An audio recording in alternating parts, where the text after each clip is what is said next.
The C-SPAN networks bring you long-form public affairs programming from the nation's capital and are a public service of your television provider. C-SPAN, created by cable. Thank you. Thank you so much. Please be seated. Thank you.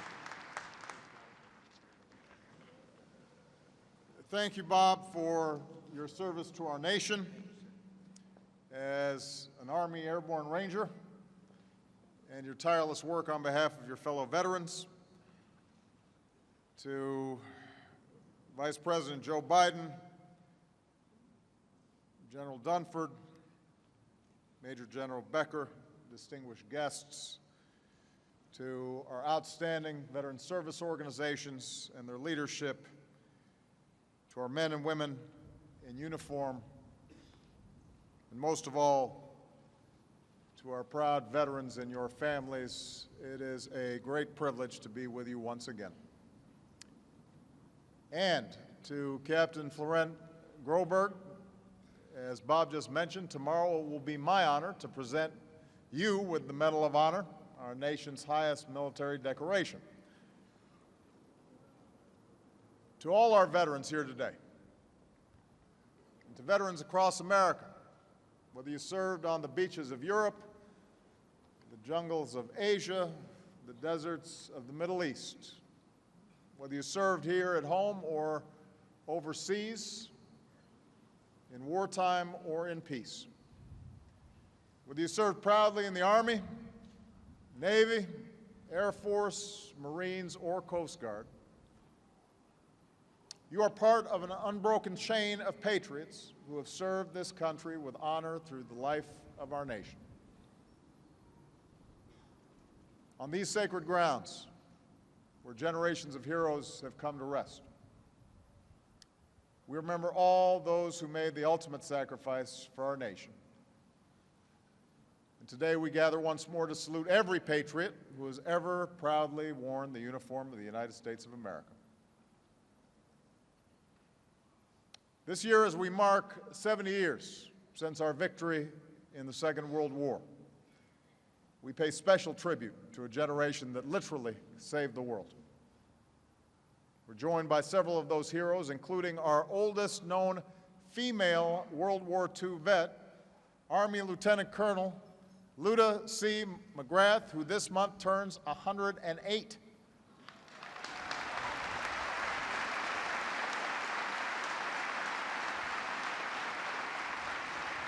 There she is.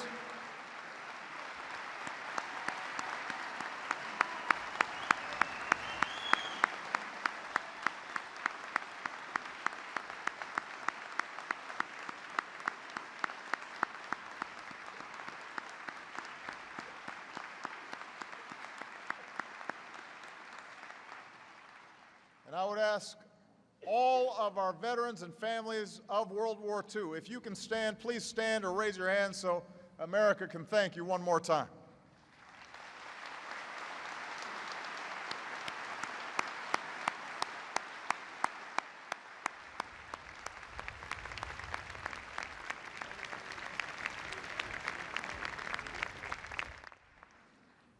Today, in big cities and small towns across our country, there will be ceremonies around flagpoles and parades down Main Street to properly express our gratitude, to show our appreciation to men and women who serve so that we might live free. It is right that we do so. But our tributes will ring hollow if we stop there. If tomorrow, after the parades and the ceremonies, we roll up the banners and sweep the veterans' halls and go back to our daily lives, forgetting the bond between the service of our veterans and our obligations as citizens, then we will be doing a profound disservice to our veterans and to the very cause for which they served. This day is not only about gratitude for what they have done for us. It is also a reminder of all that they still have to give to our nation and our duty to them. And that's what I want to talk about briefly today. We're in the midst of a new wave of American veterans. In recent years, more than 1 million of our men and women in uniform many of them veterans of Afghanistan and Iraq, have completed their military service and returned to civilian life. Each year, at least another 200,000 do the same. Our 9/11 generation of veterans are joining the ranks of those who've come before, including many of you, our veterans of Korea and Vietnam. Our tributes today will ring hollow if we do not ensure that our veterans receive the care that you have earned and that you deserve. The good news is that in recent years we've made historic investments to boost the VA budget, expand benefits, offer more mental health care and improved care for our wounded warriors, especially those with post-traumatic stress and traumatic brain injury. We've now slashed the disability claims backlog by nearly 90%. We're reducing the outrage of veterans' homelessness and have helped tens of thousands of our veterans get off the streets. Still, the unacceptable problems that we've seen, like long wait times and some veterans not getting the timely care that they need, is a challenge for all of us if we are to match our words with deeds. And my message to every single veteran, to veterans all across this country, is that I am still not satisfied, and Bob McDonald is still not satisfied. And we are going to keep investing in the facilities and the physicians and the staff to make sure that our veterans get the care that you need when you need it. That is our obligation, and we are not going to let up.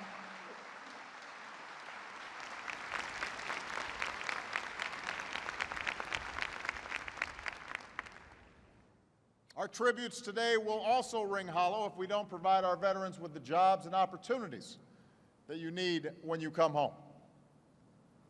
That's why we've helped more than 1.5 million veterans and their families pursue an education under the post-9/11 GI Bill. That's why we worked to make sure that every state now provides veterans and their families with in-state tuition. That's why we're fighting to make it easier for our veterans to get the licenses and certifications to transition the outstanding skills they gained in the armed services to civilian jobs. That's why we're helping more veterans and military spouses find jobs. And today, the veterans' unemployment rate is down to 3.9%, even lower than the national average.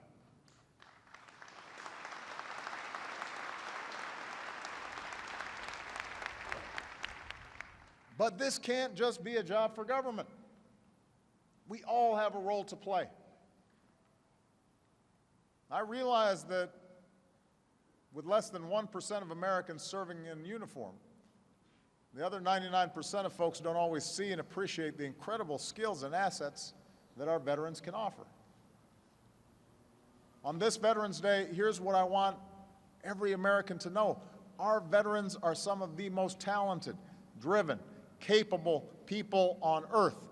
Think about the leadership that they've learned. 20-somethings leading platoons in life or death situations. The cutting-edge technologies that they've mastered. Their ability to adapt to changing and unpredictable situations. They can perform under pressure. They've helped reconstruct towns and mediate disputes. They've managed large-scale projects. They've learned how to work on teams, how to stay committed to a mission, how to solve seemingly intractable problems. They get stuff done, and they are selfless, and they are brave, and they are qualified, and America needs folks who know how to get stuff done.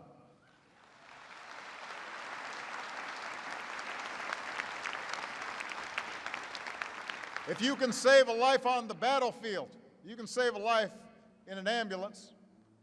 If you can oversee a convoy or millions of dollars of assets in a conflict zone, you sure can help manage a company's supply chain. If you can maintain the most advanced weapons in the world, surely you can manufacture the next generation of advanced technology right here at home.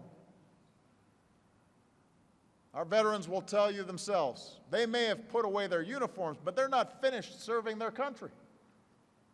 And that includes our wounded warriors who tell me that as soon as they can, they want to serve their country again.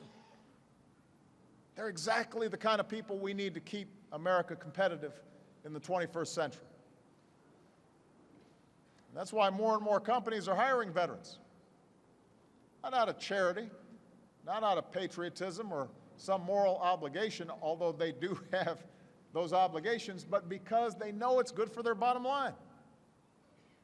Every day our veterans help keep America strong. Every day.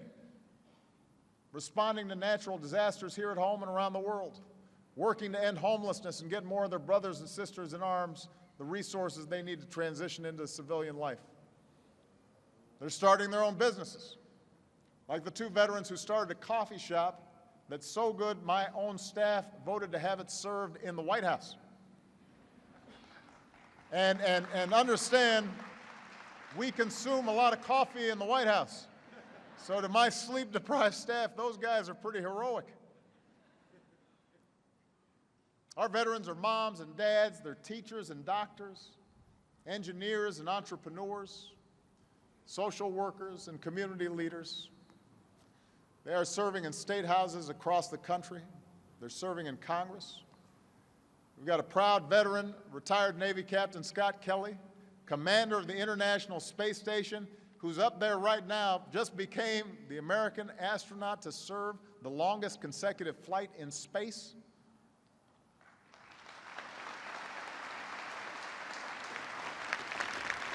Our veterans are already making America great every single day. So my message today is simple. If you want to get the job done, hire a vet. If you're a business that needs team players who know how to lead and execute an idea, hire a vet. If you're a school system that needs dedicated, passionate teachers, hire a veteran. If you're a nonprofit that needs leaders who've been tested and can follow through on a vision, hire a veteran. Every sector, every industry, every community can benefit from the incredible talents of our veterans. They're ready to serve, and they'll make you proud.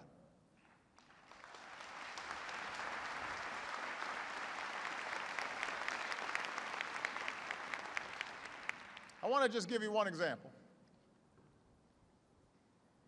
A young woman named Jennifer Madden.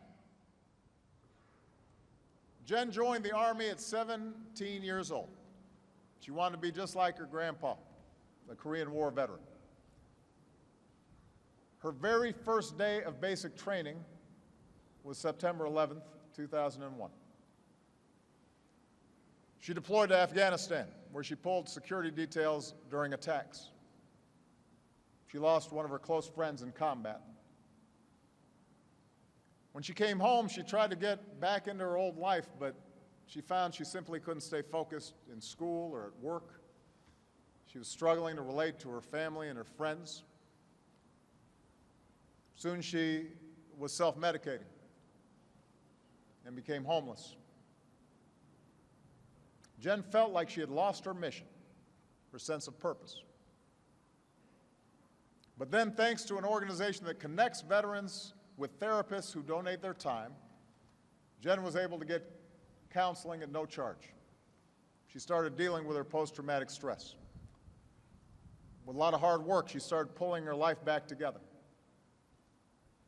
And today, Jen and the love of her life, Josh, are raising two beautiful children. She is a licensed nurse. She works at a rehab facility helping folks who were just like her, including veterans, get back on their feet. And through Michelle and Jill Biden's Joining Forces initiative, she's an advocate for her fellow veterans. Jen is here today, and I want Jen to stand if she can, because I want everybody to thank her for her courage, her example, for her telling her story. We are extraordinarily grateful. Thank you, Jen.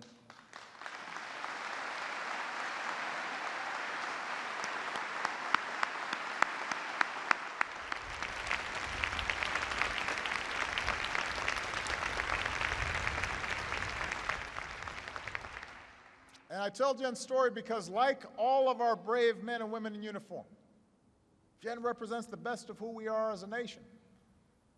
She has sacrificed for us, and sometimes has the scars seen and unseen that are part of that sacrifice. And she's an example of what's possible when we express our gratitude not just in words, not just on one day, but through deeds every day, when we open our hearts and give hope to our returning heroes.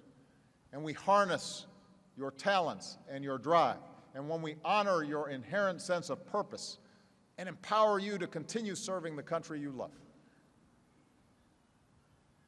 What has always made America great, what has always made us exceptional, are the patriots who, generation after generation, dedicate themselves to building a nation that is stronger, freer, a little more perfect. On this day and every day, we thank you. God bless our veterans and your families, and God bless the United States of America.